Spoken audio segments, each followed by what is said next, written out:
Assalamualaikum warahmatullahi wabarakatuh. Gimana kabarnya anak-anak salih-salihah? Alhamdulillah, pada kesempatan semester hari ini anak-anak dan kita semua berada dalam keadaan sehat walafiat atas izin Allah.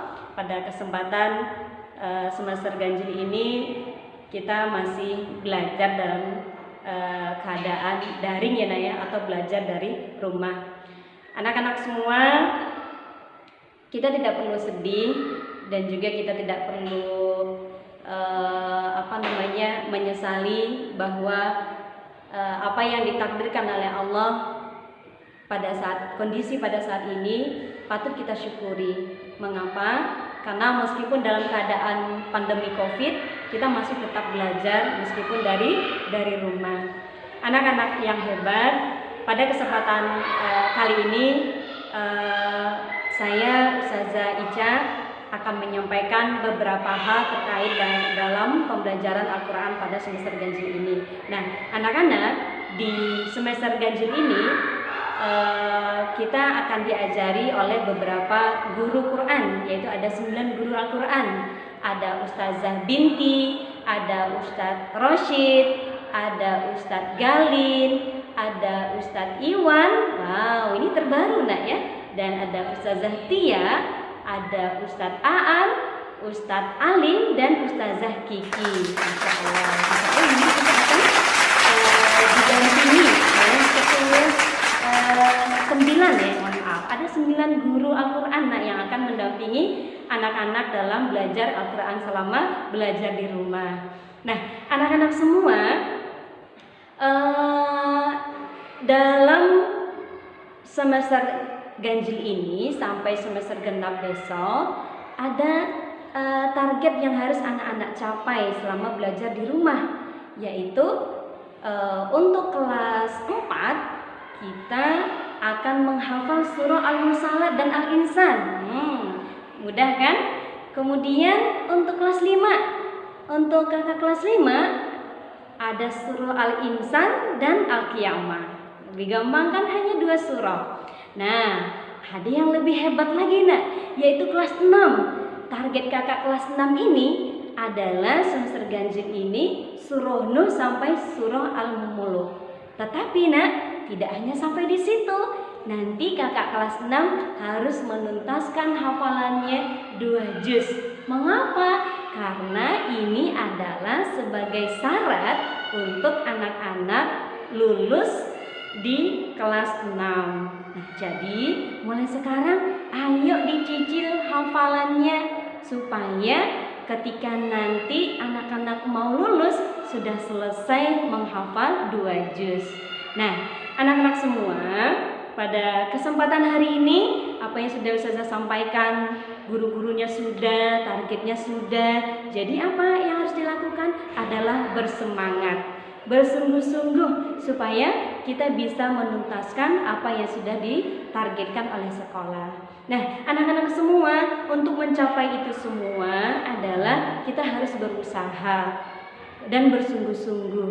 Nah, anak-anak, Imam Syafi'i ketika menghafal Al-Quran itu adalah 1 ayat dibaca berulang-ulang, diulang lagi, dibaca lagi, diulang lagi sampai bisa.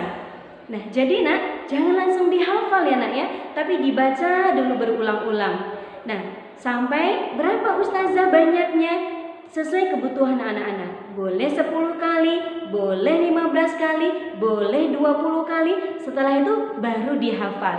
Nah, setelah selesai apa? Baru pindah ke ayat berikutnya. Nah, jika sudah lancar, maka apa? Setorkan ke Ustadz dan Ustazah. Nanti akan dikoreksi panjang pendeknya, gunnahnya. Nah, jika sudah selesai bagaimana Ustazah? Jika sudah selesai 1 surah, maka kasih tahu Ustadz-Ustazahnya, Ustadz, Ustazah, aku sudah selesai 1 surah.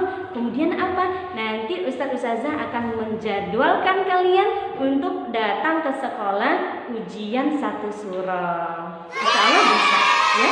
Anak-anak intinya apa? Belajar dan berlatih. Insya Allah bisa. Nah, kemudian anak-anak semua, Nah, itu yang dilakukan oleh Imam Syafi'i, nak. Kemudian yang kedua apa, nak? Yang sering dilakukan oleh Imam Syafi'i juga apa?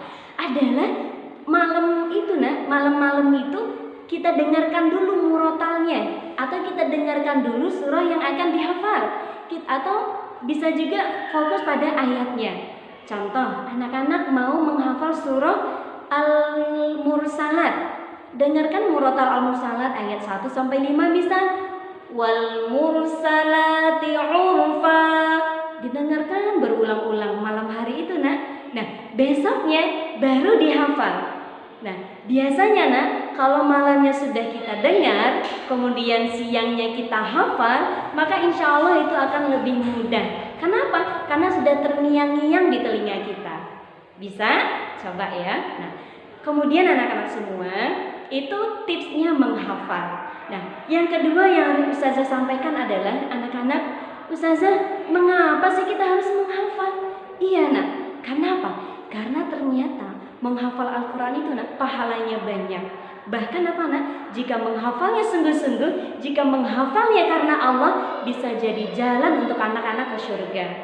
Dan anak-anak semua, yang pasti ketika kita sudah punya hafalan, ayah bunda pasti bangga dengan kita, pasti tambah sayang dengan kita. Kenapa? Ketika anak-anak sudah menghafal Quran, pastilah ayah bunda itu Masya Allah bangga, senang, kemudian tenang hatinya, bahagia. Karena apa? Anandanya punya hafalan Al-Quran. Nah, jadi anak-anak menghafal Al-Quran adalah salah satu cara kita untuk membalas kebaikan-kebaikan ayah bunda terhadap kita. Nah, oleh karena itu, jadi anak-anak kudu harus semangat. Kenapa? Karena menghafal Al-Quran bisa menjadi jalan untuk ke surga dan menyenangi hati ayah dan bunda. Dan yang terakhir, anak-anak harus ada yang diperhatikan untuk anak-anak yang menghafal Al-Quran. Apa itu, Ustazah? Adalah maksiat. Jadi anak-anak itu yang menghalangi kita dalam menghafal Al-Quran, menyulitkan kita menghafal Al-Quran. Jadi anak-anak sebisa mungkin ketika anak-anak menghafal Al-Quran, maka hindari maksiat sekecil apapun itu, nak. Kenapa, Ustazah? Karena maksiat itu membuat kita sulit menghafal Al-Quran. Contohnya, nak, ketika kita ingin menghafal Quran, kemudian kita tidak sengaja berbohong, contohnya tidak jujur dengan ayah bunda atau dengan ustazah sekalipun, atau dengan ustadz di sekolah sekalipun, maka apa, anak-anak? Ketika siangnya anak-anak menghafal, maka apa? Yang teringat itu adalah justru kebohongan yang anak-anak lakukan tadi siang. Sedangkan Al-Qurannya tidak ingat. Kenapa, nak? Karena kata Allah, Al-Quran itu tidak bisa tercampur dengan kemaksiatan. Jadi anak-anak, sedapat mungkin ayo tahan diri kita agar kita tidak melakukan kemaksiatan selama kita menghafal Al-Quran. Mengapa? Karena agar mudah apa yang kita hafal itu masuk ke dalam otak kita, insya Allah, ya. Dan Ustazah yakin kita semua bisa.